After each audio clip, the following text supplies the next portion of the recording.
que busca la dictadura cubana con su acercamiento a los BRICS. El castrismo desea asociarse a ese grupo de naciones que aspira a desafiar a Occidente. Por estos días sesiona en la ciudad rusa de Kazán una nueva conferencia cumbre de las naciones que integran el grupo de los BRICS, ese conglomerado de naciones del denominado Sur Global que apuestan por abrirse paso en el complejo entramado de las relaciones internacionales. El régimen castrista, en especial en la persona del títere castrista Miguel Díaz-Canel, había afirmado un gran interés en participar en esa cita al más alto nivel. Sin embargo, al final la delegación de la isla al evento encabezada por el canciller cubano Bruno Rodríguez, ante la imposibilidad de Díaz-Canel de salir del país, hombre, ¿qué menos podía hacer en medio de la severa crisis energética que atraviesa Cuba?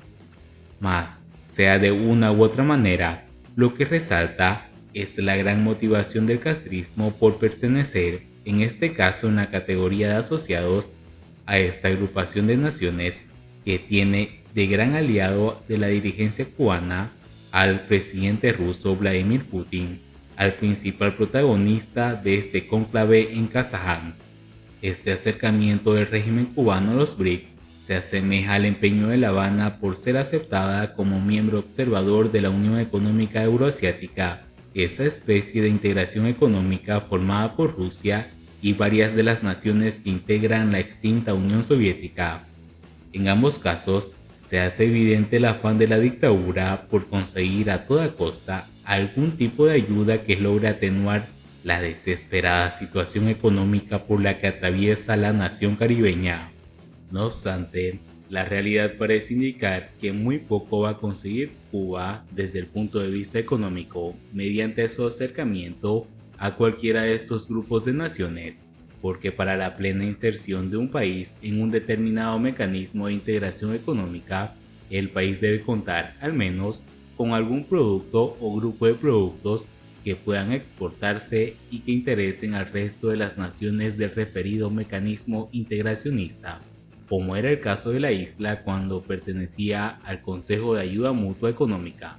Lo contrario sería el papel de mendigo, a la espera de alguna migaja que bote algún bolsillo generoso.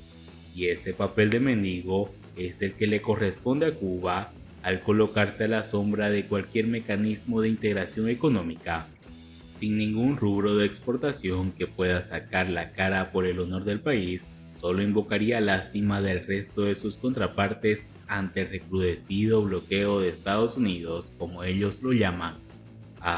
Pero en el caso de los BRICS, más allá de lo económico, tenemos el elemento geopolítico que despierta el interés del castrismo.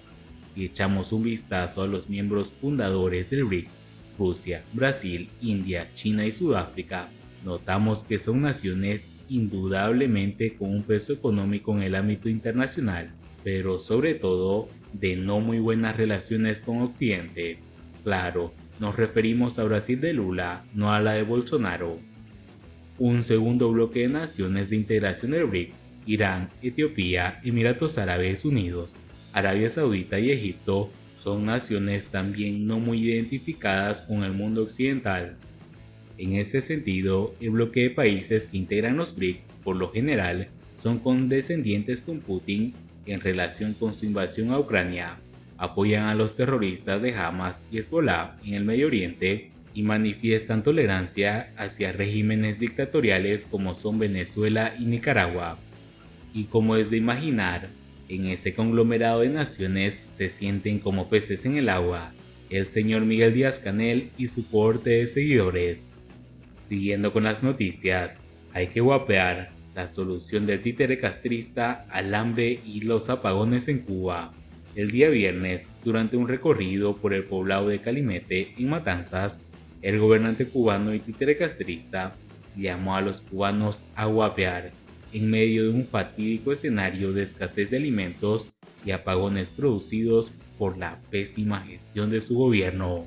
Junto al delegado Erlicit Silueta y pobladores de la circunscripción 3 del Consejo Popular de Calimete, el representante del régimen, al referirse a las labores del central Jesús Sablón Moreno, pidió a los trabajadores del centro apoyar al sistema energético con la zafra de meladura para generar electricidad y pedir hacer frente a las dificultades.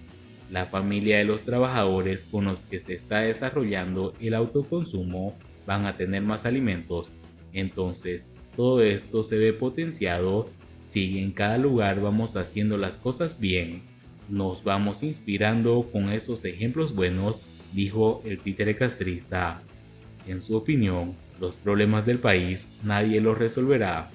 Los tenemos que resolver nosotros. Al respecto, afirmó, hay que guapear, hay que luchar en circunstancias muy difíciles, una frase que suele repetir para pedir a los cubanos resistencia cuando la crisis ahoga al pueblo. El dictador, justificando la debacle económica y las carencias en la isla, agregó que cada semana distribuyen lo poquitos que se ingresó y ponen delante todas las necesidades y todas las demandas que tiene el país. Yo les digo que es un angustioso, porque a veces lo que entra en una semana no da ni para pagar un barco que ya hace días está ahí y tiene alimentos de la cuota de la semana o tiene combustible que nos hace falta para generar más electricidad, alegó apenas una semana del colapso del sistema energético nacional. En su intervención, no cesó en su esfuerzo de culpar como siempre al embargo de la situación que sufre el país y calificó de muy cruel el efecto del bloqueo, según él. Sin asumir su papel en la crisis, no hizo más que ensalzar la labor del delegado de la circunscripción y potencialidades del pueblo y describirlo como heroico, talentoso, inteligente, luego de haber abandonado a ese pueblo, que en Guantánamo ha sufrido grandes pérdidas tras el paso del huracán Oscar. Esta semana, un cubano residente en San Antonio del Sur, Guantánamo, reclamó al gobernante que estuvo a cargo de 29 niños de la escuela especial durante el paso del huracán por la zona y nadie fue a rescatarlos. Nos dejaron allí solitos, 29 niños, yo tuve que evacuar a los niños, por poco no podemos, dijo el guantanamero en las zonas afectadas por Oscar. El cubano contó que a pesar de prometerles que enviarían un equipo de rescate, esto no sucedió, y él mismo tuvo que rescatar a los niños que sufrían hipotermia por las inundaciones repentinas. Díaz Canel, sin saber cómo hacer frente a esta denuncia, le respondió que ellos lo habían llevado a la escuela especial precisamente por evacuación y lo que pasa es que aquí el fenómeno sobrepasó. Puras excusas como siempre y nunca aceptan que son pésimos en su labor. Y bien amigos, así terminamos las noticias del día de hoy. Por favor, nos ayudarían mucho compartiendo, dando me gusta para que no callen nuestra voz. Nos vemos en el siguiente informe.